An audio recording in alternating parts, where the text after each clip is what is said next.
What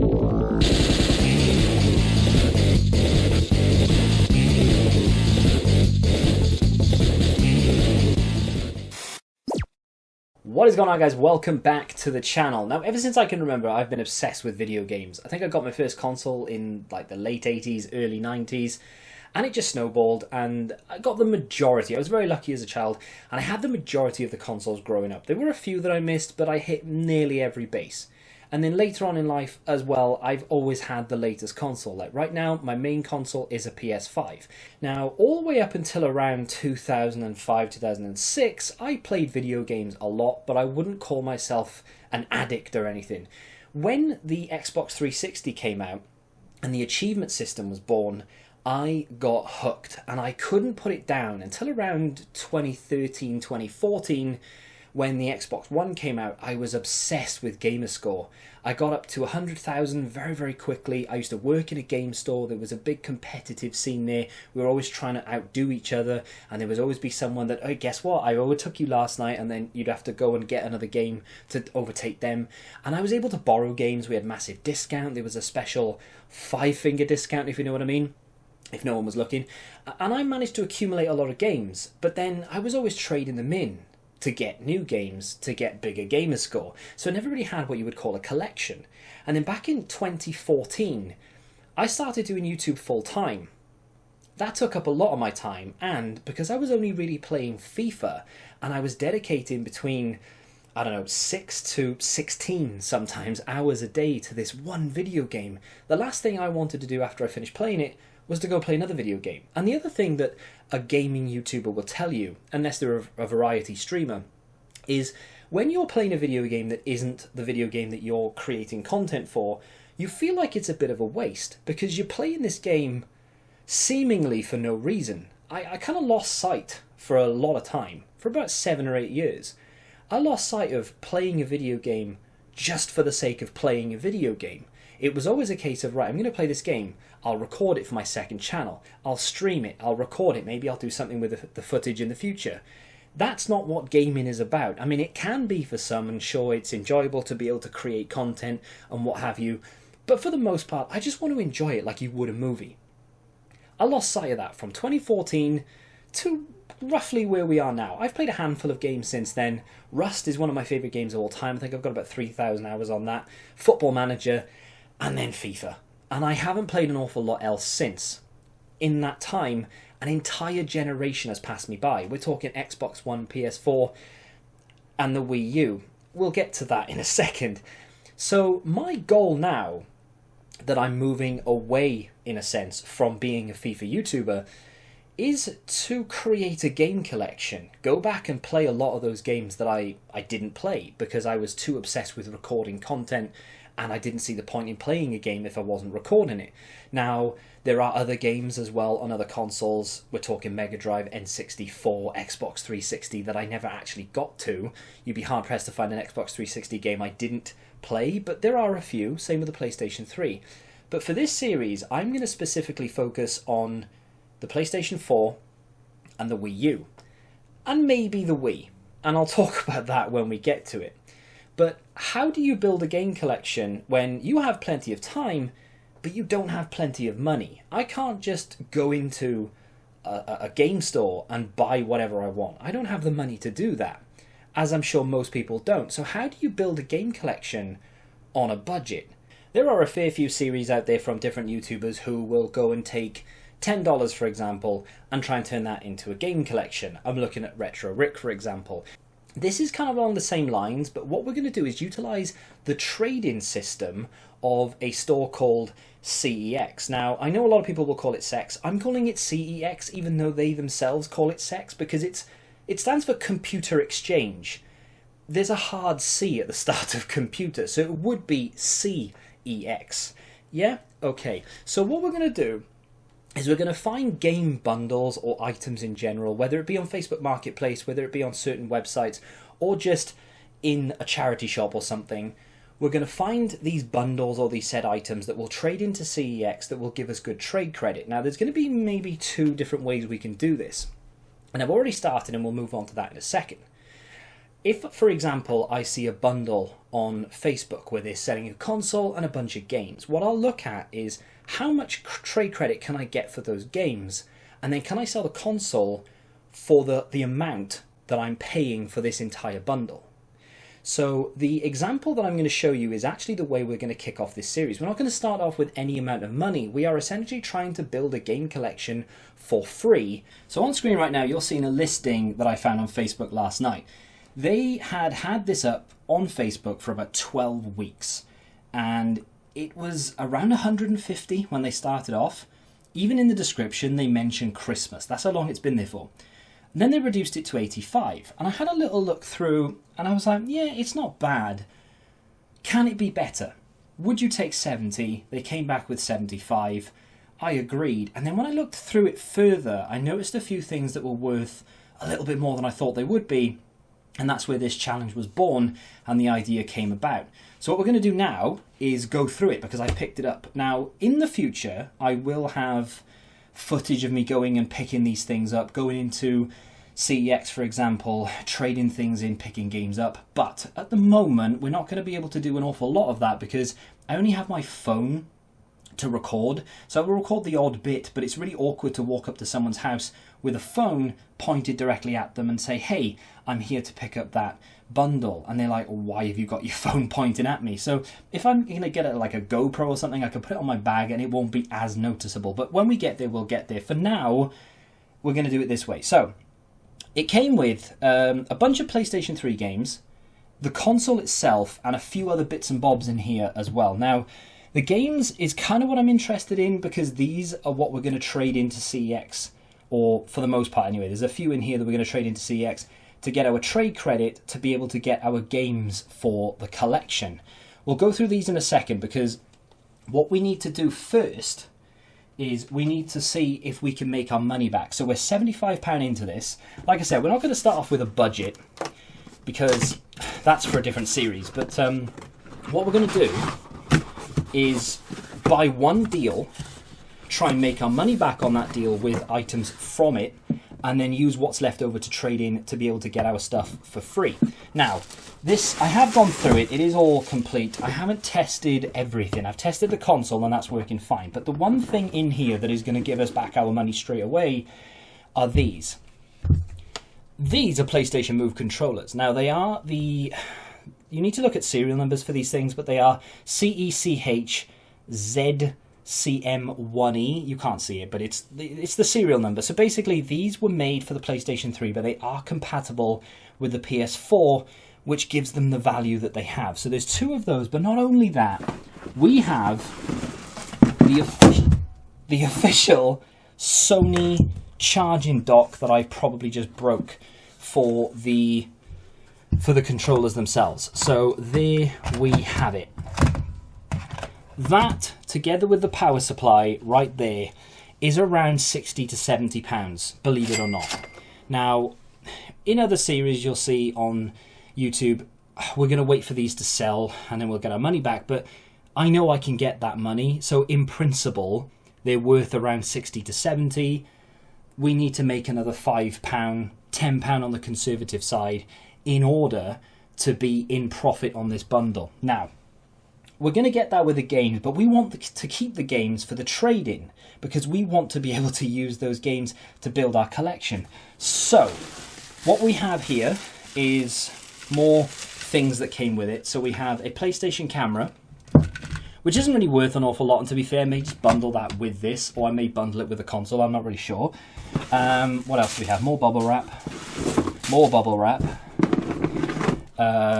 Wires for said PlayStation, a foam panel for some reason, don't ask me why, and then we have our official Sony PlayStation 3 controller, which I have tested and it is working perfectly well. Now, the only thing that wasn't working with this, unfortunately, was the charge cable. The cable was intermittent, so if you moved it a little bit, it would go off, but luckily I have a spare because they're worth like almost nothing anyway. So yeah, that is a working DualShock 3 6-axis controller. That's the cable that I put with it to replace the broken one. And the PlayStation itself is the Super Slim, which is the worst PlayStation 3 console ever made. And I stand by that because I really, really don't like the design. That is horrendous. Who thought that would be a good idea? Needs to be shot, that is for sure. So all of that, including the games that we're going to get to in a minute, came to £75. As I've said, the Move controllers with the charger, possibly the camera as well, we're looking at around 70. Especially with the camera, we're looking at about 70. The console, it's a bit hit and miss. If I was to sell it by itself, maybe we're looking at 50 quid, possibly. But I am going to bundle some games with it from the deal that we picked up, and we'll go through that in a minute. But even conservatively here, before we even get to the games, that's profit. We are looking at around £40 to £50 profit just on this. So those games are completely free. Now, let me get this out of the way, and we'll take a look at these beautiful games. Now, I say beautiful games. There are a fair few games on the PlayStation 3 that are worth money, whether it be trade-in, whether it be for sale, whatever it may be. But there are an awful lot of just filler games that are worth next to nothing. We have a fair few here, but we do have a few gems. So up first is going to be the starter disc for the PlayStation Move controllers. That will get bundled in with the PlayStation Move controllers themselves, even though most people don't really need this. I'm not sure what it is. I'm guessing it's just a bunch of random little games that get you sort of introduced to it. That will go with it.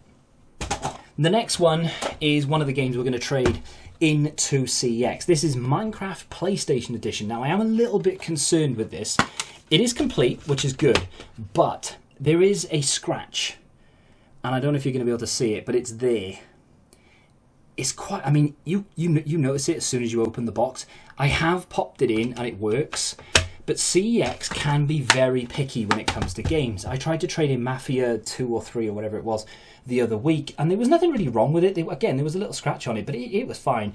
Oh, we can't take it because it's too scratched. They were just being picky for whatever reason. That is going to be about a £10 trade if they take it. If they don't take it, then unfortunately it's just going to be part of the profit because I'll sell it on eBay, but it won't be part of the game collection fund that we're going to use in CEX. That is going to be a bundle game with the console. Batman Arkham City, because it's just not worth anything, unfortunately. Same goes for Gran Turismo 5. That is another one that isn't worth anything, so it will be a bundle game. Up next is Assassin's Creed Heritage Collection. Now this, again, is complete. It looks very nice. The condition of it is actually very, very good. What you get with this is Assassin's Creed 1, 2, Brotherhood, Revelations, and Assassin's Creed 3 all on one disc. That's mental. I mean, whether you need to download them or not, I don't know. But that trades in for around £6, I think. So at the moment, we're up to about £16 in trade. Not bad. Batman Arkham Asylum, decent game, doesn't trade in for anything, so it'll be bundled with the machine.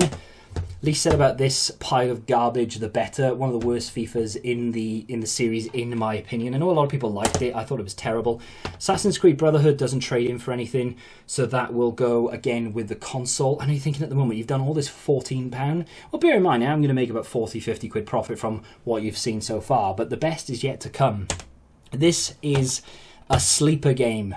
I didn't even know this existed. So this is a PlayStation Move features Rambo the video game. So I've never played it. I may give it a go before I trade it in, although maybe not, I'm not sure. But this actually trades in for £14. It sells on eBay for about 18, so after fees, you know, I'm probably looking at 14 anyway. So I might as well trade it in. That bumps up to that trade profit to around £30, which is crazy. Terraria, don't really know what to do with this. Trades in for about 3, so I'm thinking I might trade it in. Sells for about 5 or 6, could bundle it with the machine, but I mean, at the moment we have a fair little bundle for that machine, so I think I'm going to trade that in. And then Black Ops 3, which again, I mean, it isn't complete, but I don't think it came with the manual anyway. It's in okay condition. There are a few top scratches which can affect certain things, but there isn't really a mark there, so it looks pretty good. And I think that trades in for about 4 or 5. So in total, we're probably looking at maybe 38, 39-ish pounds trade for those games, which I think is pretty damn good, you know. And then that can obviously be used as a bundle with the machine. which will probably bump the price of the machine up to about 60 quid, which is probably going to be my profit. So I'm looking at taking £60 profit from this deal, and we get that to spend on games in CEX. It's voiceover time in what could potentially be some of the worst footage you're ever going to see. Basically, I've got my phone out and I'm trying not to look like a complete weirdo. Also, my phone, I must admit, is about 6 years old and it's not an iPhone. So, yeah, it's not great. Like I said, I have actually, since recording this, bought a GoPro. So, not in the next episode, but in the next episode, there will be some sexy, crystal clear GoPro footage that has stabilization. Now, I'm looking at the games, and when I was coming down the stairs then, you saw me holding a Wii U game and a voucher for £23. Now, unfortunately, as feared, and as the beginning suggests when I throw two games on the table with a receipt after it, they didn't take Minecraft due to the scratch, and they didn't take Call of Duty Black Ops 3 because, again, it was too scratched. Now, Black Ops wasn't too scratched, it just had a couple of top scratches in my opinion, and he looked at it and he thought maybe it's a little bit too sketchy. They adhere to a code. I'm not going to really complain because, you know, back when I worked in a game store, no amount of people moaning at me saying, oh, it does work is going to make me change my mind, so I just let it go. I was like, yeah, whatever. So I'll bundle that with a machine. I'll sell Minecraft separately, and we should be able to add an extra, I don't know, £10 to £15. Oh my god, I feel sick watching this. But one of the games I picked up is actually a Wii U game, and I decided to pick up a PS4 game as well. So without any further ado, let's get into the pickups. Now, a rule that I made up on the spot when I chose the games that I ended up walking away with was, if I'm £1 over or £1 under, I'm not going to sweat it. And I'm not going to be like, oh, I can't get that because it's £1 more. Or I'm not going to get that because I'll be left with £1 credit. So what I decided to do was just buy what I wanted. It came to 24, so I had to pay £1 more. I went for one Wii U game and I went for one PlayStation 4 game. Now, if there's nothing there that I want, I won't necessarily buy something for the sake of it. But this is a game I've wanted to try for a little while, and it is called Road Rage. It is essentially Road Rash from back in the day. I don't know whether it's made by the same people or anything like that, but that was £12. Obviously, part of the credit. And I would say complete because it never came with a manual, apparently. I don't know if all PlayStation 4 games are manual-less. I have Tropico 6 actually on PlayStation 4, and that does have a manual. So I'm guessing some do and some don't. The next game doesn't come with a manual, but I don't think it ever did. So let me know in the comments, does Road Rage on the PS4 come with a manual or not? I haven't looked at the disc actually. This will be curious. Now the disc is perfect. I was kind of hoping there would be a scratch so I could go back and go, oh mate, this has got a scratch on it. But it basically Road Rash from back in the day. I used to play Road Rash a lot on the what was it? The Mega Drive, and I think they had a couple of editions on the PS1 as well. The next game I really want to play, and I'm going to get into it in a minute. Yoshi's Woolly World. Now, again, this was 12, so in total, just to show you and be completely transparent with you, it came to 24. Can't see it, it's probably too blurry, I do apologise. It came to 24, I paid £1 in cash, in cold hard cash. The £1, of course, I'll recoup from selling Minecraft and whatever anyway. So I'm happy to go £1 over. I'll never go more than £1 over though. If it's £2 more, it's not happening, I'll go find something else. This, again, isn't complete. And apparently, once came from Game, which is interesting. So this has been traded in at least twice. I'm sorry, but that is horrific. That is covered in fingerprints. It has scratches on it. And, I mean, I think it's pretty much a Blu-ray disc as well. So, yeah, he's talking out of his arse, basically. They take some games, they don't take others. The case is not in the best of condition. The artwork itself looks okay. I never really played many Mario or Yoshi or Luigi games. You know, Nintendo games in general. I played Mario, what was it, like Mario 64, obviously Mario Karts throughout the years. I've played a couple of Zelda games on and off. Mainly, my whole Mario-Nintendo relationship began and ended on the N64. I played a couple on the NES and the SNES, but never really that many. On the N64 I played most. So I want to go and collect games on the Wii U and on the Wii, and then maybe eventually the Switch, but for this challenge it is mainly going to be Wii U and PS4 and of course Wii itself. But I want to go back and pick up some games. That didn't really work, did it? I want to pick up some games from that sort of series, really. So they came to 24. Basically, the trade-in. We paid £1 more, and then when I sell everything, I'll make quite a lot of money. So my first 2 games for the trade-in game collection are here. We have Yoshi's Woolly World and Road Rage. Now, I am going to play Road Rage later on tonight. It's one of the reasons why I picked it up, is because I thought, I'm going to sit down later tonight. What do I want to play? Haven't done that in years, and that's kind of the whole point. Now, unfortunately, you may be thinking, you've picked that up. Are you not going to play that? Well, yes, but I need a Wii U first. I've started collecting games for a console that I don't own. I have a Wii. It is literally Wii only. It's in a box ready to be sold because it is listed, because that's what I do. But yeah, I will get round to playing this when I pick up a Wii U. Now, I was kind of half tempted to make that part of the challenge. Maybe I look on Facebook Marketplace or eBay or any other website where I can find things like bundled in, so the Wii U with a bunch of games. Maybe then I sell all the games or trade in the games or sell the games, whatever, to pay for the Wii U. But that doesn't really make any sense. The other option is, of course, I could have done that today. I could have kept the PlayStation Move controllers and sold them to pay for the whole bundle. Got about 70-75 for them. Maybe sold Minecraft as well, which would have taken the money up. I could have then traded in the PlayStation and all of the games and had nearly enough money to buy a Wii U from CEX, which would have been part of the trade challenge. And I am tempted to do that. The only thing that's holding me back is that consoles in these places are expensive. So they want £95 for a Wii U without a box. I'm not really all about that. I don't particularly want to spend £95 on just the console when I can go on Facebook and find one for 30-50 quid with games. So I'm just going to stick to the games. I don't think I'm going to make the console or consoles part of the challenge. I have a PS5 which is backwards compatible anyway, so I can play this, so I don't need a PS4. In terms of like collecting Xbox One games, again, I don't have an Xbox One at the moment. Am I going to make that part of the challenge? If the opportunity arises, maybe. But I'm all about the game collection right now. The trade-in game collection is underway, and I'm enjoying it. Like I said, the footage will be better next time round, but if you're enjoying it, you want to see more of this, at the moment I think I'm going to make it a weekly thing, so maybe 1 episode a week, so maybe whatever day this goes live, you can expect this day to be the trading game challenge day, if you will. But, you know, if something really big happens and I feel like I need to show it with you a bit sooner, share it with you rather a bit sooner, than I will. But if you have enjoyed it and you want to see more, do me a favour and hit the like button, subscribe to the channel if you're new, and until the next time, goodbye.